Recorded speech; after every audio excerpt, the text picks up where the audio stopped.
Sebagai ideologi bangsa Indonesia, Pancasila merupakan landasan bagi rakyat di negeri ini untuk hidup harmonis dalam kemajemukan. Kini, kebinekaan di Indonesia perlahan memudar dan terancam terpecah belah oleh berbagai dinamika yang mempertajam perbedaan. Implementasi Pancasila sebagai ideologi yang menyatukan bangsa juga tengah diuji, misalnya oleh radikalisme serta gerakan intoleran. Oleh sebab itu, sejauh mana bangsa Indonesia konsisten dalam menerapkan tiap sila dalam Pancasila, dan juga seperti apa dampak dinamika demokrasi terhadap ideologi Pancasila, akan kita bahas dalam Insight kali ini bersama saya, Desi Anwar.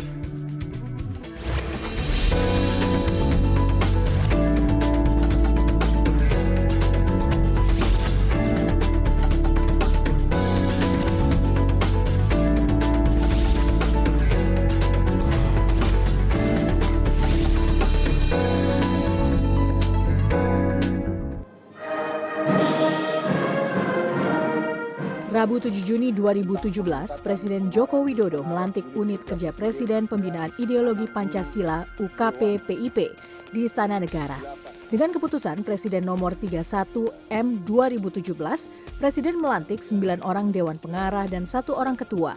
9 orang Dewan Pengarah UKP PIP ialah Ma'arif Amin, Ahmad Syafi'i Ma'arif, Said Akil Siroj, Megawati Soekarno Putri, dan Mahfud MD.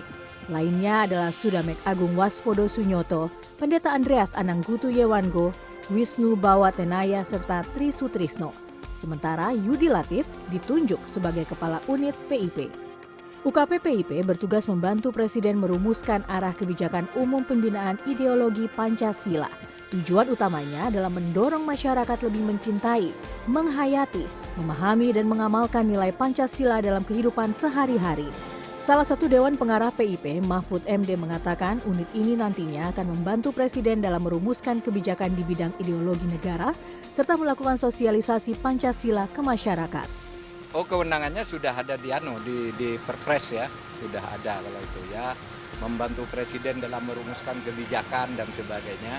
Kebijakan di bidang ideologi negara itu dibantu oleh unit ini, kemudian sosialisasi ke tengah-tengah masyarakat. Tentang bagaimana Pancasila itu dihidupkan di hati sanubari masyarakat, ya seperti itu. Baru sebatas itu kesepakatannya, yang substansi lain belum dibicarakan. UKP PIP akan menjadi fasilitator fungsi koordinasi, pengendalian, pembenahan, serta pengajaran Pancasila di sekolah-sekolah. UKP PIP akan menjaring komunitas-komunitas untuk ikut merawat Pancasila.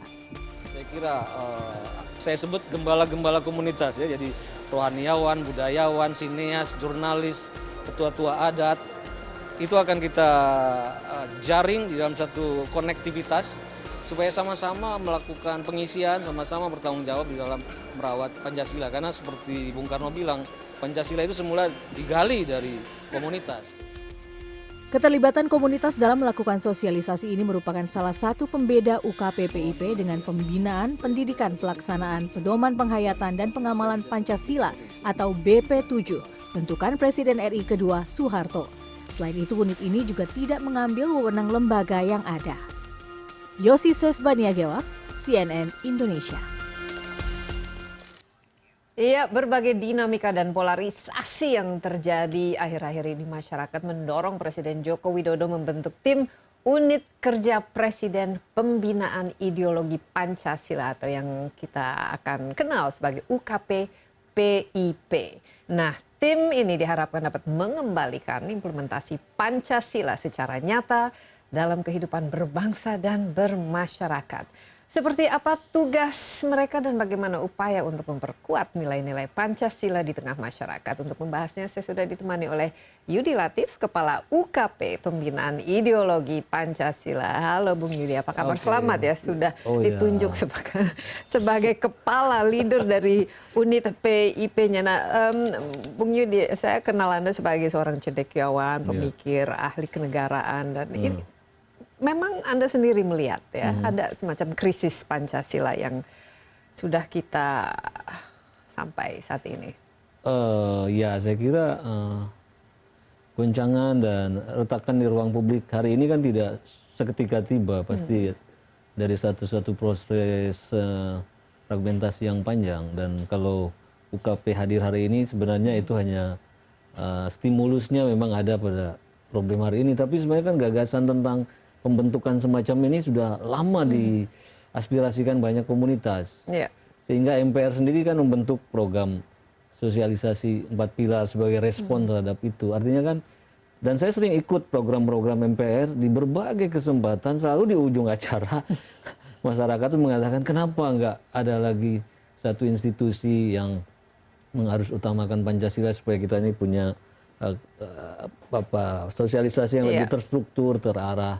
Yang memang dulu kita miliki ya zaman Orde Baru dan setelah reformasi seolah-olah kita istilahnya lupa lah, kita asik sekali berdemokrasi sehingga sekarang tiba-tiba terpikirkan bahwa wah Pancasila kita kemana ya, karena memang terjadi polarisasi, hal-hal yang mungkin dianggap kita sudah lupa untuk melakukan harmonisasi dalam bangsa itu sendiri. Tapi Yudi, ini memang unit ini memang sesuatu yang cocok untuk mengembalikan lagi pengamalan ataupun pemahaman terhadap Pancasila, atau ini mungkin langkah yang sebenarnya ya mungkin dirasa perlu sebagai respons tapi sebenarnya bisa saja kurang tepat gitu. Soal cocok atau tidak, unit itu tentu punya subjektivitas dan setiap desain kelembagaan apapun pasti ada kekurangannya. Yang pasti memang ini saya kira kelahirannya itu sesuatu yang memang diharapkan ya, karena saya kira ya kita sering, Pancasila itu seperti bintang-bintang yang tidak bisa dilihat kecuali di gelap malam. Jadi di rutinitas terang, di rutinitas normal kita tidak melihat sesuatu yang penting. Mungkin kita lebih sibuk dengan membangun jembatan, membangun bangunan yang fisik, yang tangible. Tapi ketika ada masa kelam, masa krisis, sebetulnya setiap orang baru bisa melihat ada sesuatu yang hilang dan bisa mulai melihat Pancasila sebagai sesuatu yang dibutuhkan. Dan bahkan pada hari ini meskipun polarisasi itu terjadi, tapi kalau kita mau fair, mau jujur, sebenarnya segala pihak apapun tidak ada yang punya imajinasi di luar Pancasila loh. Mungkin tafsir Pancasilanya bisa beragam, tapi bahkan apa yang disebut sebagai pengusung syariah pun selalu mengatakan ini masih sejalan dengan Pancasila. Artinya kan imajinasi Pancasila belum sepenuhnya robek. Memang ada kelompok-kelompok kecil yang barangkali menaruh imajinasinya di tempat lain.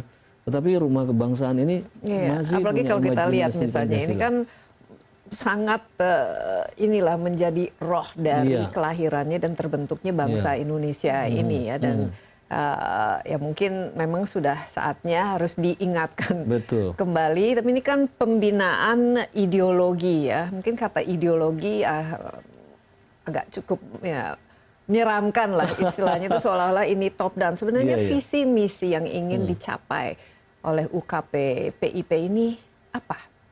Ya, pertama UKP ini memang bukanlah satu institusi yang yang punya obsesi yang terlalu besar, karena ini sebenarnya hanya kitchen saja. Unit ini tidak ingin mengambil peran-peran lembaga yang sudah existing, cuma ingin memastikan justru sumber daya yang terbatas ini jangan sampai terhambur-hambur begitu saja. Jangan sampai nanti hanya untuk habis-habisan anggaran, atau bahkan jadi program sosialisasi Pancasila kan sudah ada di dalam berbagai bentuk, ada di MPR, sosialisasi 4 pilar, ada gerakan revolusi mental, di Kementerian Dalam Negeri juga ada Kesbang. Cuma dalam banyak pengalaman seringkali tidak terarah, tidak punya fokus, tidak punya sistematika, jadi sering overlapping, bahkan objek garapannya pun, komunitas garapannya sering berganti-gantian seperti itu. Nah, nanti unit ini punya diberi kewenangan untuk melakukan koordinasi supaya kalau di Lemhanas itu nanti lebih fokus kepada mana? Mungkin fokus pada pembinaan sosialisasi Pancasila bagi calon-calon pemimpin. Kalau yang di MPR itu mungkin untuk pendidikan politik, sedangkan yang di Kesbang Pol Kemendagri lebih pada aparatur birokrasi gitu. Jadi masing-masing punya wilayah otoritas dan punya spesifikasi garapan, tapi yang dibantu oleh unit ini memberikan konten yang lebih menarik, konten yang lebih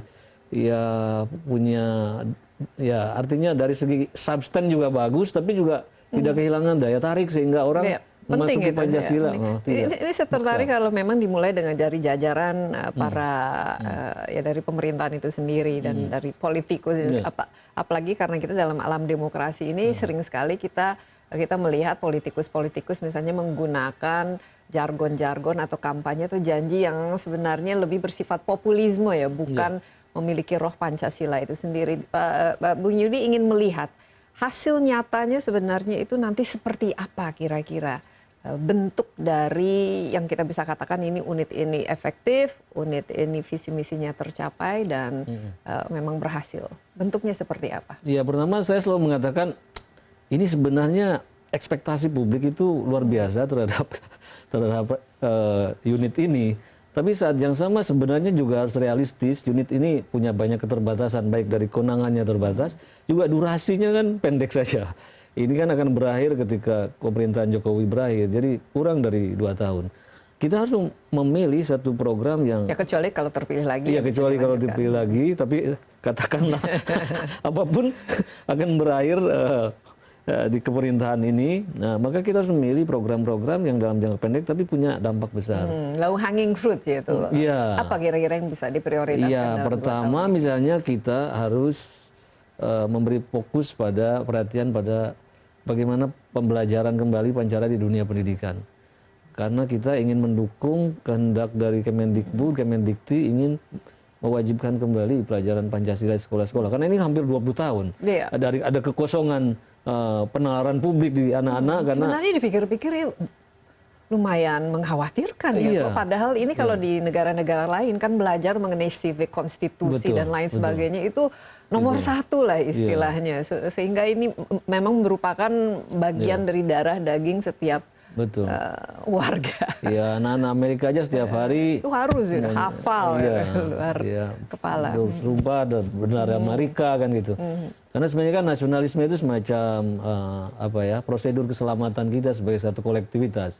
Kalau kita naik pesawat dari Jakarta ke Papua, ketika akan take off, pramugari akan mulai dengan prosedur keselamatan. Iya. Transit di Makassar, mau naik lagi, dia mulai lagi. Kalau kita tanya, ngapain kok berulang-ulang, apa gak bosen? Pramugari akan bilang, kita harus Pak Yudi. Kenapa? Karena selalu ada penumpang baru, dia bilang. Kalaupun penumpang lama, ini juga harus terus repetitif, supaya dia menjadi darah daging. Prosedur keselamatan itu jadi sesuatu yang spontan. Ini plebiscit sesuatu yang harus dilakukan. Mau negara maju, mau tidak. Cuma caranya saja. Kita istirahat sebentar, Bung Yudi, tapi kita akan lanjutkan setelah informasi. Setelah ini seperti apa ya sosialisasi pembinaan ideologi Pancasila khususnya bagi generasi muda Indonesia ini yang mungkin belum sempat ya mengalami yang namanya penataran. Insight akan segera kembali.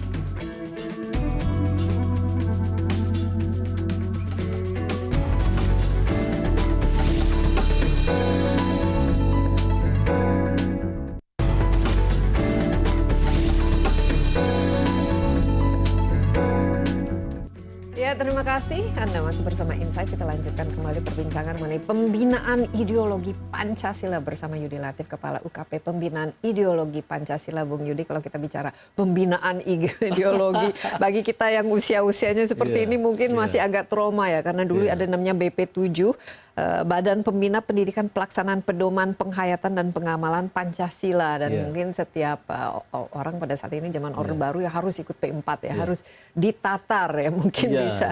Kesannya kalau dulu tuh harus diindoktrinasi dan dicuci otaknya supaya tidak membangkang terhadap pemerintah dan lain sebagainya, sehingga mungkin oleh salah satu penyebab kenapa selama 20 tahun ini setelah reformasi terjadi mungkin agak sedikit alergi kalau bicara tentang Pancasila, ideologi, indoktrinasi dan lain sebagainya. Nah, ini dengan adanya UKP-PIP ini kan tadi harus menarik ya. Bagaimana caranya supaya bukan jargon, bukan slogan, bukan hanya lip service, tapi orang betul-betul ingin dan senang gitu untuk mendapatkan. Dengan segala respect terhadap apa yang sudah dilakukan Orde Baru, saya kira mungkin dari segi metodologi dan approach-nya harus lebih disesuaikan dengan perkembangan zaman. Apalagi kita sekarang menghadapi satu gelembung anak-anak muda yang milenial, sangat zaman sosmed, zaman online dan lain sebagainya. Betul, sehingga harus lebih sesuai. Nah, menurut saya ideologi itu kan kalau ingin benar-benar efektif, sakti, benar-benar mendarahi kehidupan bangsa ini harus di 3 level. Gitu. Level pertama, level keyakinan atau disebut mitos. Mitos ini semacam daya imajinal manusia tentang apa yang baik, yang buruk, dan tidak selalu pakai nalar. Jadi misalnya kalau orang memasuki agama tidak harus atas dasar nalar. Kalau pakai nalar lama sekali kita memilih agama. Surga dan neraka kita belum mengalami, belum menemukan, tapi kita percaya bahwa surga neraka itu ada. Itu karena pembentukan mitos. Nah, sistem simbol yang memungkinkan mengikat begitu banyak orang percaya bahwa Pancasila itu sesuatu nilai ideal.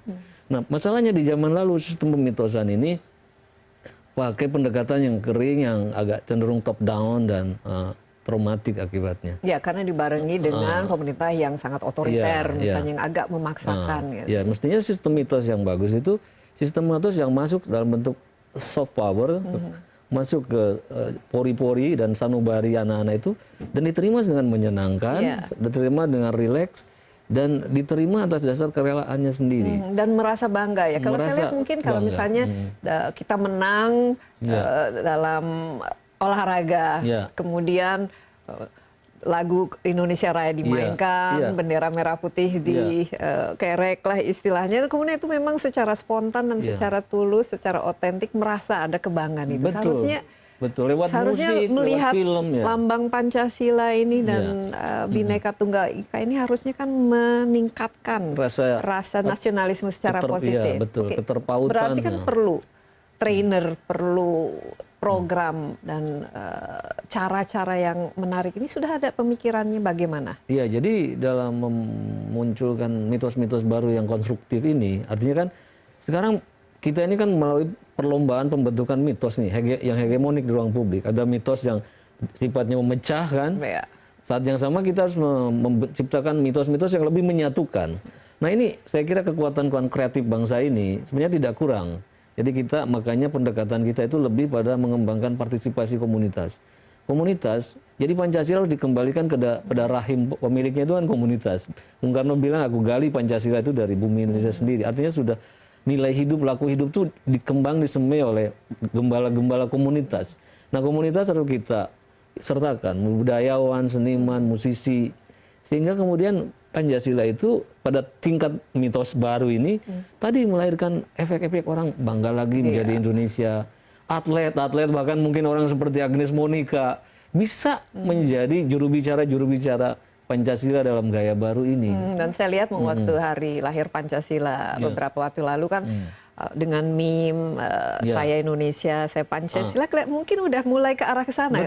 Karena tiba-tiba merasa bahwa wah terancam nih, jangan-jangan memang kita bisa saja kehilangan semangat Pancasila itu sendiri tanpa kita sadari ya. Jadi nanti ini dari segi itu baru sisi mitos. Ya, baru dari sisi belum nanti caranya itu. Nah, berikutnya ada sisi yang kedua namanya sisi ilmu pengetahuan. Jadi orang harus memahami setiap sila Pancasila secara lapang dengan memobilisasi berbagai pendekatan ilmu pengetahuan. Jadi misalnya kalau saya sebut demokrasi Pancasila itu dukungan teoritisnya seperti apa, penjelasannya seperti apa. Kalau ekonomi Pancasila itu seperti apa perbandingannya? Nah, ini berarti kan harus ada perdebatan. Ya, misalnya betul. kalau kita bicara mengenai persatuan Indonesia itu ya persatuan itu maksudnya itu apa gitu? Apakah kita semua harus sama sehingga bersatu atau kita bersama-sama tapi berdasarkan pluralisme gitu? Betul. Jadi nanti kita harus kembangkan. Kebetulan di Indonesia itu paling sedikit sudah ada 30 pusat studi Pancasila. Nah, mereka harus bikin kursus-kursus di berbagai lokalitas masing-masing, terutama generasi-generasi baru untuk lebih memahami Pancasila di dalam narasi yang lebih terang. Nah, kalau tadi kan untuk general publik, kalau yang mitos itu supaya orang tuh kan tidak semua orang memahami sesuatu atas dasar penalaran yang dalam. Apalagi kalau masuk misalnya ke anak-anak di sekolah dasar itu kan harus ada cara-caranya juga. Masing-masing. Kalau tingkat bawah kan lewat play, permainan, visitasi, mungkin juga lewat live-in. Saya membayangkan sebenarnya persatuan nasional kita itu kan sebenarnya bermasalah. Kita ini masyarakat plural, tapi sikap hidup yang dikembangkan monokultural.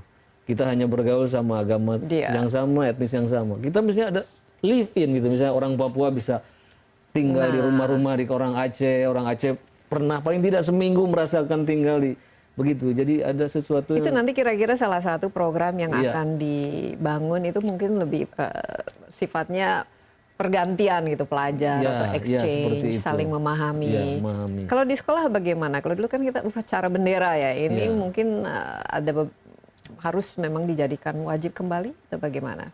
Ya Yudi? sebenarnya sekarang upacara juga ada setiap Senin, Iya, tapi tapi mungkin kan- saya katakan jangan pernah lambang-lambang itu bisu saja. Setiap lambang itu sebenarnya punya kisahnya tersendiri. Kalau kisahnya itu diberikan secara lebih menarik, sebenarnya itu bisa bunyi. Lambang Garuda itu bisa bunyi. Kita menyanyikan lagu Indonesia Raya, itu kisahnya panjang. Itu bukan sesuatu sekali jadi seorang wakil Rudolf Supratman menciptakan itu, tapi satu proses interaksi mulai dari Ki Hajar Dewantara yang ingin dibuang ke Belanda, dia singgah di satu tempat di Sri Lanka, dia bilang nanti ketika Belanda merayakan kemerdekaannya di Indonesia, ingat sekali waktu kalian juga ingin merdeka, ketika itu tiba kalian belum punya lagu kebangsaan, maka mulai sekarang pikirkan lagu kebangsaan itu. Jadi interaksi ini menimbulkan inspirasi. Ya. Kita istirahat sebentar Oke, lagi, oke. Bung Yudi, tapi apa-apa saja nanti program-program yang khususnya akan dimulai atau disusun ya oleh UKPPIP ini. Dan apalagi kalau kita melihat masih di tengah kita banyak ormas yang mungkin bertentangan dengan Pancasila. Nah, apa saja, apakah ini merupakan wewenang dari tim UKPPIP dalam menyikapinya? Insight akan segera kembali.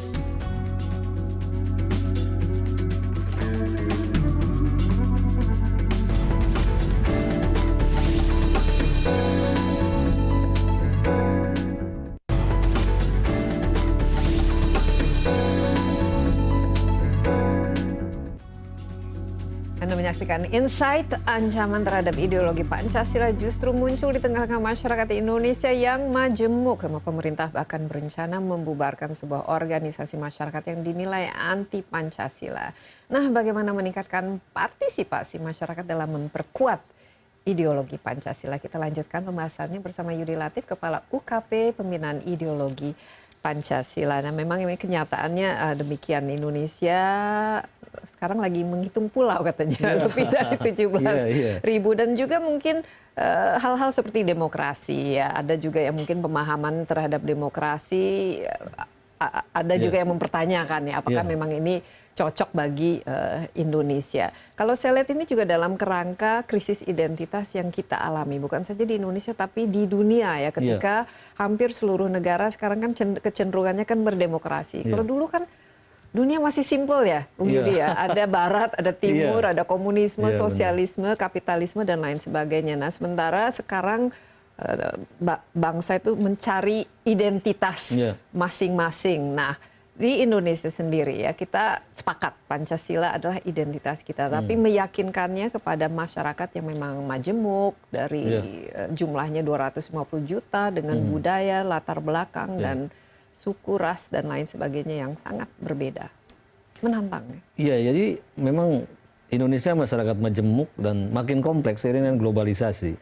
Globalisasi yang dengan globalisasi modern, semakin modern, makin jadi semakin intensitas makin tinggi membawa unsur-unsur baru, sehingga Indonesia menjadi benar-benar beragam dari berbagai ukuran, makin kompleks. Nah, masyarakat majemuk di satu sisi memberi kita kekayaan. Indonesia itu kaya secara kultural, tapi di sisi lain kan masyarakat majemuk tuh sulit mencari titik temu, membentuk kehendak bersama dan kebajikan bersama itu susah, karena hukum matematika mengatakan pecahan-pecahan itu tidak mungkin bisa dijumlahkan kecuali penyebutnya disamakan dulu. Dan harus memiliki motivasi yang sama kan? Jadi kemajemukan Indonesia tidak akan bisa bertemu kecuali kita punya penyebut bersama, share values bersama. Nah, titik temu bersama atau common denominator kita itu adalah Pancasila gitu. Nah, sekarang dari segi implementasinya, tadi saya tertarik ya dengan Bung Yudi mengatakan yang penting awalnya kan mitos. Jadi kalau ideologinya itu memang sudah sesuatu yang lebih menarik dan kita sudah berkomitmen lah untuk memilih ideologi itu, kemudian harus ada ilmunya yang terhadap ideologi itu. Tapi lepas dari slogan-slogan, tapi lebih ke ilmu yang betul-betul bisa menjadi perdebatan intelektual lah antara bangsa. Nah, terakhir ini apa? Ini kan harus ada dalam bentuk karya nyata dan juga aspek ketiganya itu ya tindakan atau etos itu. Jadi bagaimana Pancasila tidak hanya sekedar dihafal atau diketahui, tapi harus dialami sepenuhnya, dilakukan sepenuhnya dengan dalam kehidupan real masyarakat. Nah, misalnya tadi bahwa kita ini karena masyarakat majemuk, salah satu kecerdasan yang harus dimiliki sebagai satu dalam praktek hidup sendiri itu kecerdasan kewargaan. Orang harus biasa hidup inklusif. Harus biasa hidup inklusif, menerima perbedaan, tapi saat yang sama harus bisa mencari titik temu di antara perbedaan itu. Nah, ini jadi hidup berkeluarga yang harmonis lah. Mungkin satu ingin kerja di bank, satu menjadi budayawan, satu itu kan harus bisa hidup bersama-sama. Ya, bisa menerima perbedaan, tapi selalu bisa mencari titik-titik persamaan. Nah, itu anak-anak harus terbiasa diajarkan bertindak seperti itu.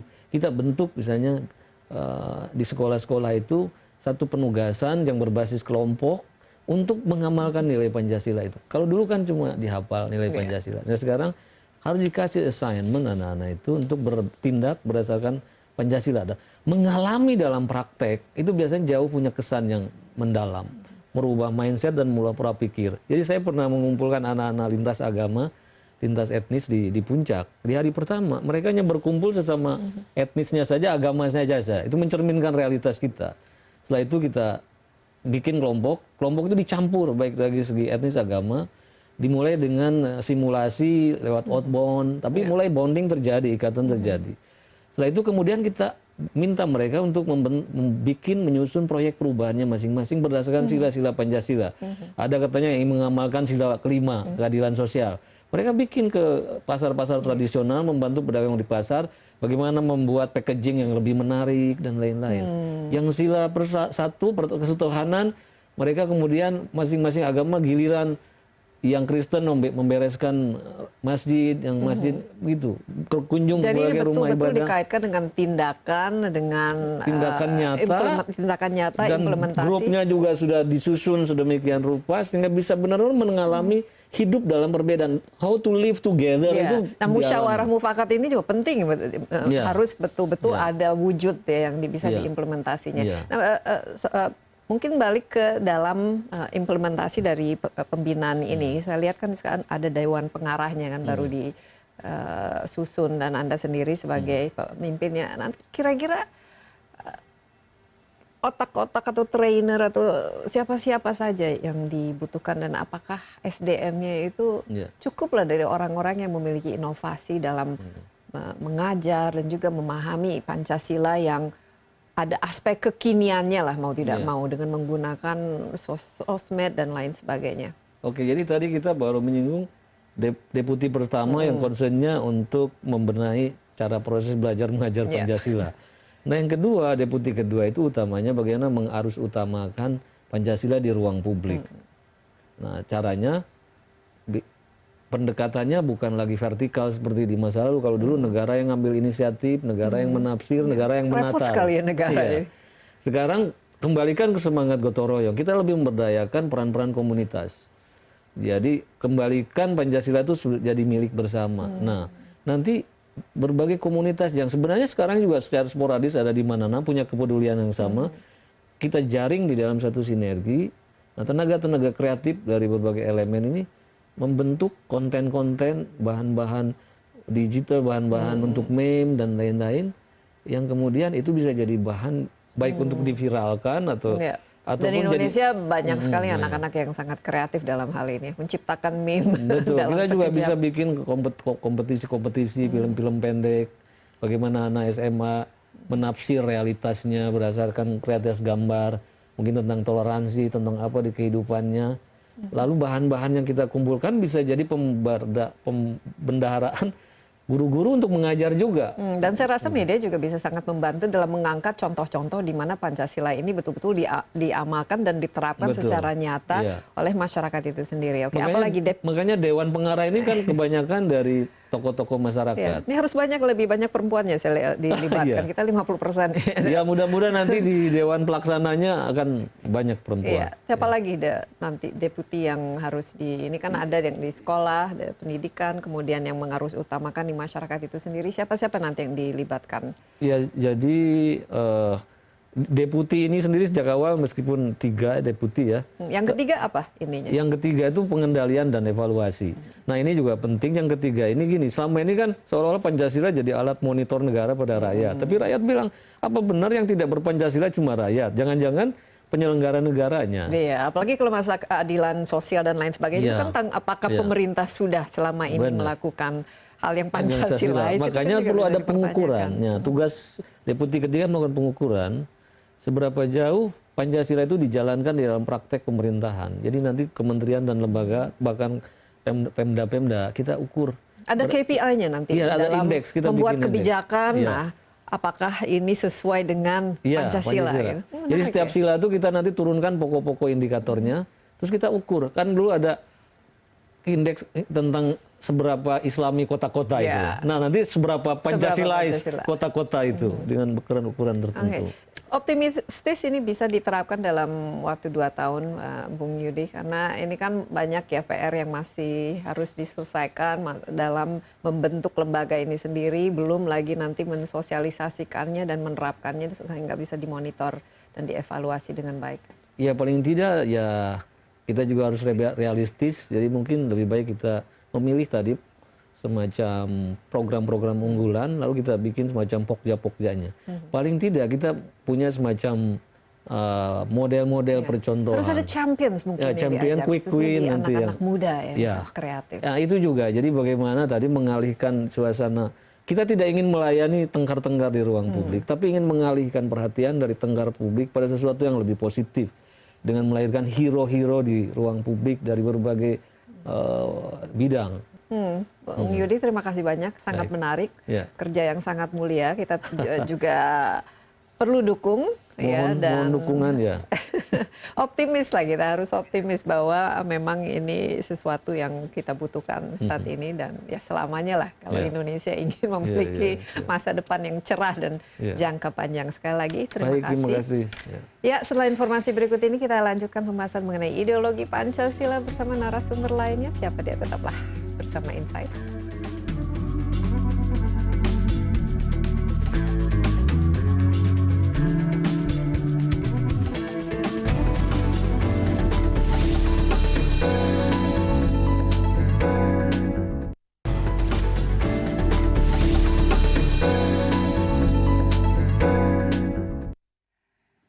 Ya, kembali dalam Insight. Demokrasi di Indonesia mengalami berbagai dinamika serta akhir-akhir ini menimbulkan polarisasi di tengah masyarakat.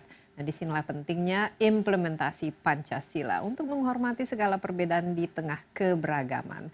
Nah, sejauh mana implementasi Pancasila dalam kehidupan bangsa saat ini dan bagaimana pencegahan agar tidak ada sentimen anti Pancasila ya, kita akan membahasnya bersama Yeni Wahid, Direktur dari Wahid Foundation. Halo Mbak Yeni, apa kabar? Apa kabar Mbak Desi? Baik.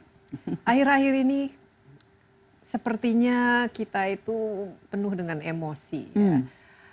Intoleransi, polarisasi, apalagi setelah pilkada, pilgub di Jakarta. Yani sendiri melihat sejauh ini, ya, walaupun memang ini gejala global, saya lihat, ya. Bagi Indonesia, kita di ambang mana? Mengkhawatirkan atau masih sebenarnya aman-aman saja? Cukup mengkhawatirkan, dan sebetulnya gejala ini bukan hanya terjadi sekarang. Kami sudah mengatakan sejak lama, sejak berapa tahun yang lalu, bahwa something needs to be done. Bahwa kita harus melakukan sesuatu untuk memastikan bahwa penyebaran radikalisme, paham-paham radikal dan intoleransi tidak makin meluas. Nah, yang kita khawatirkan adalah ketika paham-paham radikal tersebut bertemu dengan momen-momen politik seperti pilkada dan nanti akan ada pilpres, maka ini keluar bermanifest, ya, dan dalam bentuk sentimen-sentimen populis yang bisa memporak-porandakan hati dan perasaan masyarakat. Dan bisa antar sesama teman keluarga jadi berantem, musuhan dan lain sebagainya. Tapi ya ini Anda melihat kalau di Indonesia ini ya, kita kan memang ada demokrasi dan lain sebagainya yang memang telah membiarkan lah suara-suara ini keluar lah. Ini tidak akan terjadi pada zaman Orde Baru misalnya. Apa penyebabnya sebenarnya di Indonesia selain aspek demokrasi ini?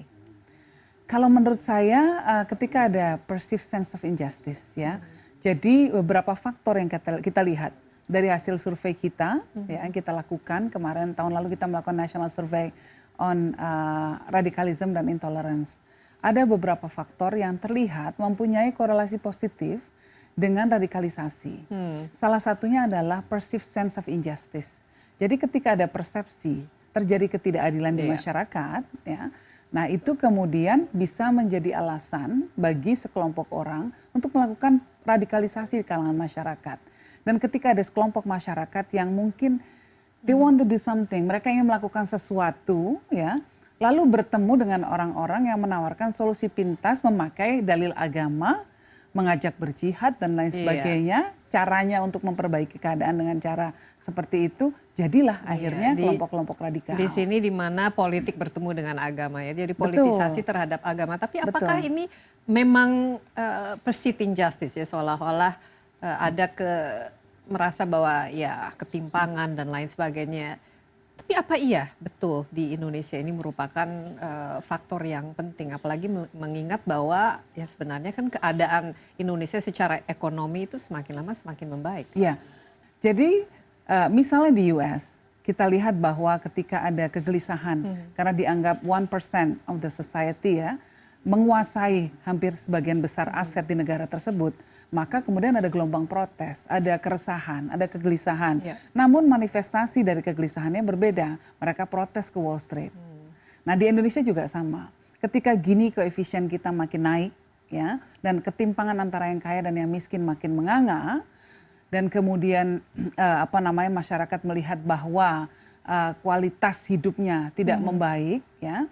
Tapi ada sebagian masyarakat yang makin kaya, ini mudah sekali untuk dibakar perasaan apalagi mungkin ketidakadilan. Juga melihat bahwa pemerintahnya kurang responsif. Kalau kita lihat di Amerika Serikat, maka terjadi fenomena Donald Trump ya, di mana dianggap bahwa selama ini pemerintahnya tidak aspiratif, tidak mempedulikan nasib mereka dan lain sebagainya. Selain itu, dari hasil survei-survei Anda lakukan, apa lagi ininya faktor pemicunya lah? Karena kita lihat juga dari segi misalnya ya ada semakin religius lah masyarakat Indonesia, kecenderungannya ya semakin tertarik misalnya untuk fokus kepada agama masing-masing ya. Konservatisme di Indonesia merupakan salah satu dari faktor itu juga? Atau? Menurut saya bukan cuma di Indonesia. Kalau kita melihat bahwa di banyak negara lain ada kebangkitan juga kaum konservatif agama. Ya, sebagai identitas. Sebagai identitas. Jadi politik identitas menggunakan basis agama untuk mengukur identitas mereka atau basis ras. Ya, misalnya jadi kalau basis ras kan kemudian mereka tidak suka dengan imigran dan lain sebagainya gitu di Eropa misalnya terjadi. Nah, faktor kedua yang juga berperan besar untuk terjadi radikalisasi adalah exposure seseorang terhadap material atau ceramah-ceramah yang berisi kebencian.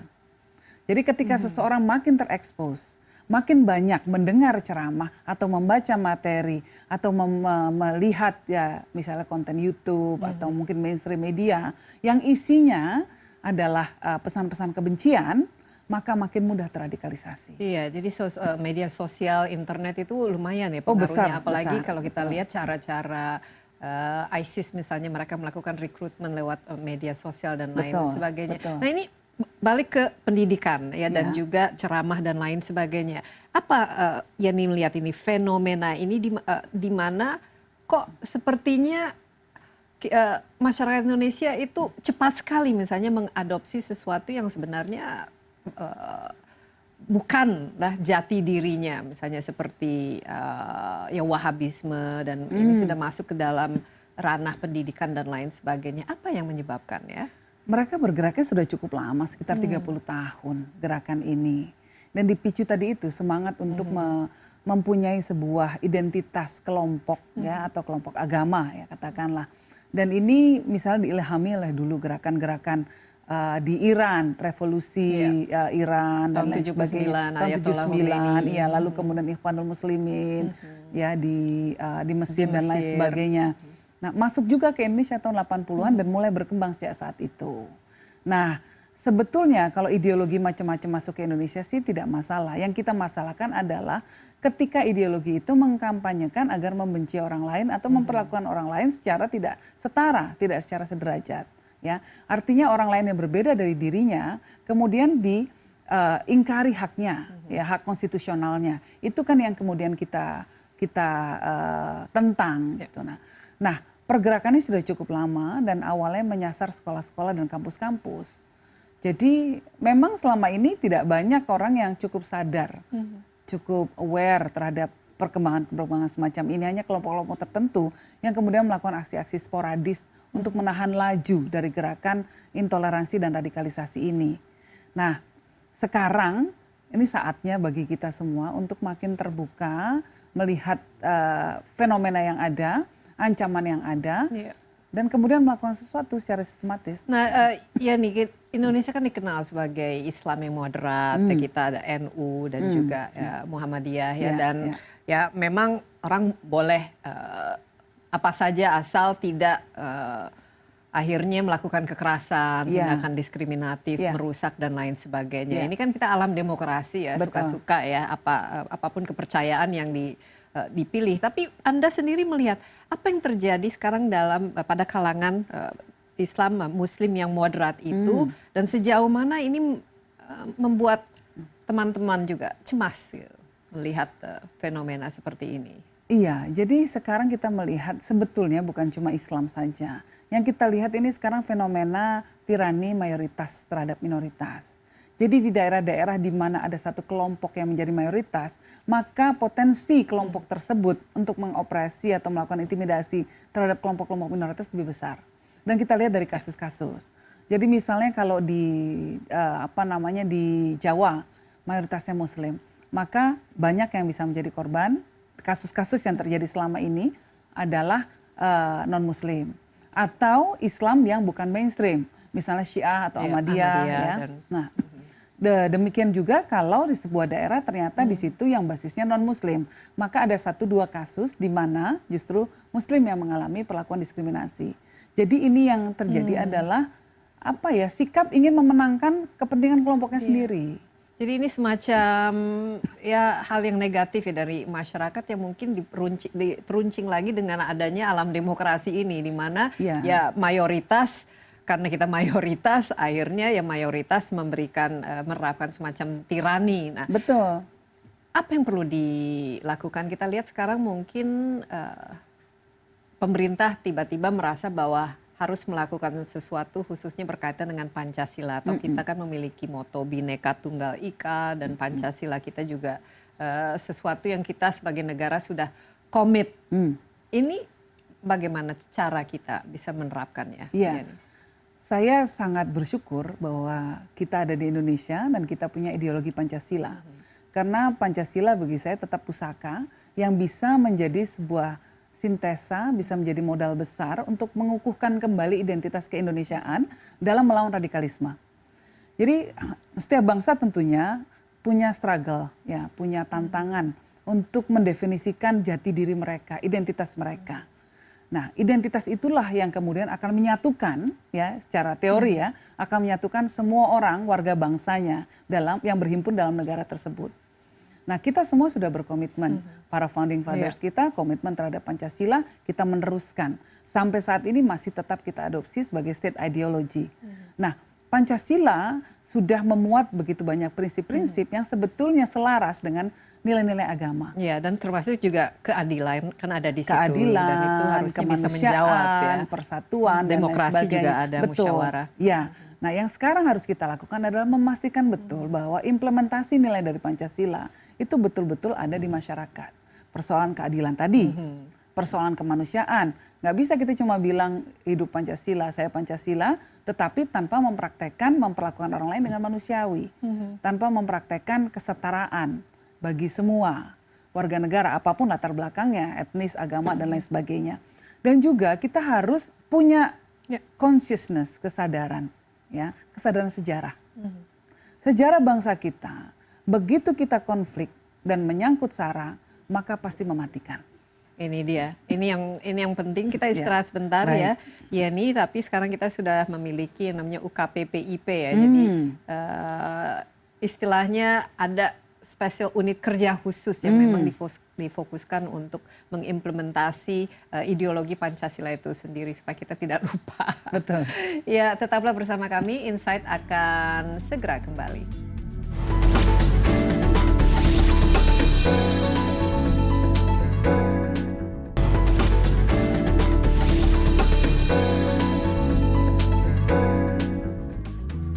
Ya, kita lanjutkan insight mengenai kebinekaan dan Pancasila. Saya masih ditemani oleh bersama Yeni Wahid, Direktur Wahid Foundation.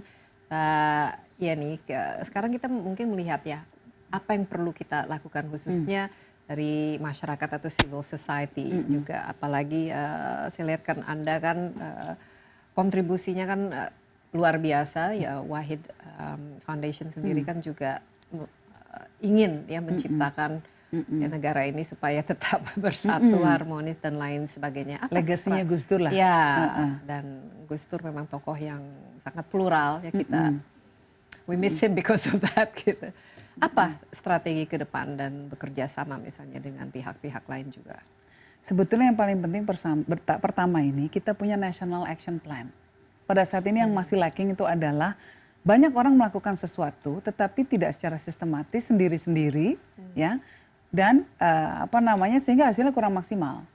Nah ini kalau semua stakeholders, semua pihak mau duduk bersama terus kemudian mengatakan oh iya saya bisa melakukan ini, oh di sini kita melakukan ini, bidang pendidikan apa yang harus dilakukan, lalu bidang pengentasan kemiskinan harus melakukan apa, provider service yang lainnya misalnya untuk kesehatan melakukan apa untuk memastikan bahwa hal-hal yang bisa memicu radikalisme itu tidak terjadi. Nah, ini dia. Itu kan harus ada duduk bareng gitu. Duduk bareng, kan harus ada duduk bareng, yang difasilitasi ya. Mungkin pemerintah bisa melakukan itu, mengundang civil society untuk duduk bersama.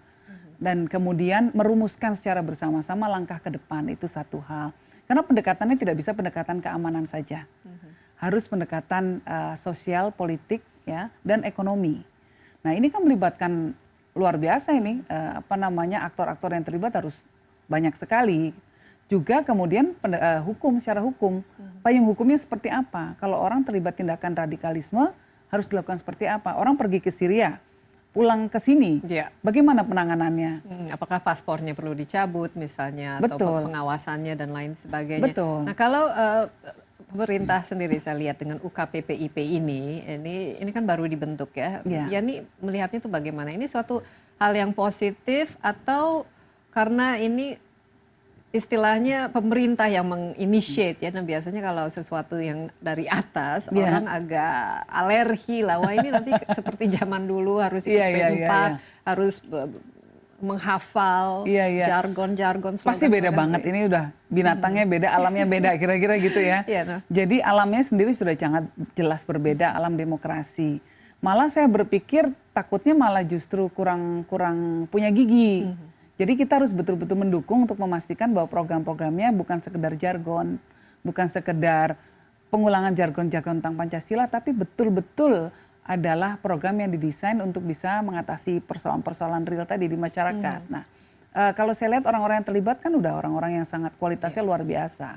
Jadi harapan masyarakat banyak ada di sana. Dan memang kalau tidak mau kan harus berpartner dengan segala macam stakeholder ya. Termasuk. Kita harapkan justru diberikan instrumen yang banyak ya. Jadi bukan cuma dibentuk badan, tapi tidak ada kewenangan kurang, lalu dana juga nggak mencukupi, akhirnya nggak bisa ngapa-ngapain. Nah ini kan acap kali terjadi seperti ini. Nah strategi dari Yeni sendiri, Wahid Foundation apa saja? Apalagi kalau kita melihat kan sekarang dengan semangat saya Pancasila se-Indonesia kan sudah mulai keluar. Ya, mungkin tiba-tiba sadar ini kalau kita tidak hati-hati mengelola, kita tidak hati-hati merawat, kita bisa kehilangan ini yang namanya Pancasila, yang namanya Indonesia, yang namanya Bhinneka Tunggal Ika. Bagaimana khususnya dengan adanya media sosial sekarang, adanya anak-anak muda yang sangat kreatif, kan sebenarnya banyak yang kita bisa lakukan. Banyak sekali. Selain membuat meme-meme gitu yang atau. Ya, itu membuat meme salah satu cara ya untuk melakukan counter, yang namanya counter narasi, ya counter narasi. Tetapi paling penting kesadarannya dulu. Kesadaran utama adalah bahwa tidak bisa kelompok moderat hanya duduk berpangku tangan saja, harus ikut terlibat. Nah, ikut terlibatnya bagaimana? Dengan tidak membiarkan ruang publik yang ada, baik offline maupun online, dikuasai yang radikal. Jadi kalau di masjid ada yang ceramah-ceramah mengkafir-kafirkan, terus bahkan mengajak kepada yang jauh lebih ini, mematikan, bunuh kafir dan lain sebagainya, ucapan-ucapan seperti itu, intervensi. Jangan takut gitu loh. Nah, kemudian di sosial media juga sama. Di sosial media juga jangan biarkan konten-konten yang isinya kebencian merajalela tanpa ada yang counter. Nah, yang sekarang terjadi problemnya adalah banyak sekali konten-konten hoax yang tidak ada dasarnya, tidak berdasarkan fakta, tetapi memang didesain untuk membuat masyarakat jadi emosional. Nah, yang kita semua harus ikut terlibat untuk melakukan counter terhadap hal semacam itu. Ini pada akhirnya kreativitas diadu sama kreativitas. Nah, kita harus bergerilya ya. Kalau sudah soal kreativitas, Desi, nggak bisa berharap ke pemerintah. Pada akhirnya harus masyarakat sipil sendiri dan terutama anak muda. Jadi anak muda memang harus turun tangan. Oke, tapi kalau masuk misalnya ke pendidikan, ini kan sudah ada sekolah-sekolah dan kita juga dengar mungkin ada sekolah-sekolah yang memang mereka mungkin ajarannya atau mungkin dengan sponsornya tertentu itu mengajarkan hal-hal yang mungkin cenderung lebih radikal atau lebih fundamental. Ini bagaimana ya? Karena ya masuk ke suatu wilayah yang memang sulit ya kita masuk. Betul sekali. Jadi itu pengawasan terhadap kurikulum, terhadap guru, kualitas pengajaran, ya. Dan memang kerja besar. Belum tentu juga pemerintah punya resourcesnya, ya. Pada saat ini belum bisa. Untuk mengawasi saja pasti butuh orang. Ya, padahal untuk guru saja masih kekurangan. Ya kita mengertilah keterbatasan itu. Tetapi minimal ada kesadaran dulu. Jangan karena kemudian ada keterbatasan kita kemudian berpangku tangan nggak melakukan apa-apa sama sekali. Minimal ada desain untuk mengecek ketika ada masalah terjadi, ada tim yang siap ditugaskan ke sana. Lalu ada pengecekan secara berkala, random mungkin di sekolah-sekolah.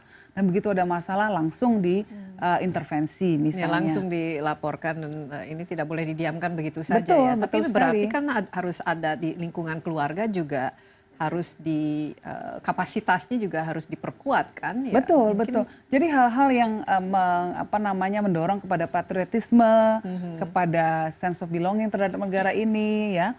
Itu yang harus terus didorong. Betul. Sekali lagi terima kasih Yeni dan sukses ya atas kerja Desi. kerasnya. Terima kasih. Dan semoga kita Terima kasih. Sampai ketemu lagi. Sebagai konsensus bersama seluruh elemen bangsa, Pancasila merupakan ideologi yang membentuk jati diri bangsa Indonesia.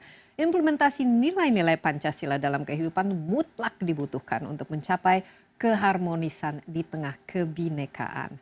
Seiring dengan dinamika demokrasi dan globalisasi, Pancasila harus dipahami dan diimplementasikan secara konsisten. Ini untuk menjaga persatuan dan keutuhan NKRI. Demikian My Insight kali ini. Jangan lupa kembali besok bersama saya Desi Anwar. Sampai jumpa dan bye-bye.